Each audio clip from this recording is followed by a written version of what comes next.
Suzumi maktabi tomonga qarab ketayotgan paytda yo'lda xuddi menga o'xshagan qizning ajalini ko'rib qoldi.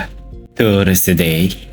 Keyin u Suzumini ko'rgandan keyin unga bitta savol berdi. Ya'ni u qanaqadir sababdan xaroba joylarni qidirayotgan ekan va uni baxtiga Suzumi unaqa joyi bilardi va ko'rsatib yubordi. U yana maktab tomonga borgan edi, lekin boyagi bolani nima qilishi uni juda ham qiziqtirdi va orqaga ushatga qaytib bordi. U bu vayronalardan boyagi bolani qidirishga harakat qildi. Qancha qidirmasin, lekin baribir uni topa olmadi. Va uni ko'zi birdan qanaqadir o'rtadagi g'alati eshikka tushib qoldi. Keyin u bu narsaga juda ham qiziqib ketib, borib o'sha eshikni sekin ochib ko'rdi. Va uni shundoq ko'zining oldida haqiqatan ham umuman boshqa olam bor edi.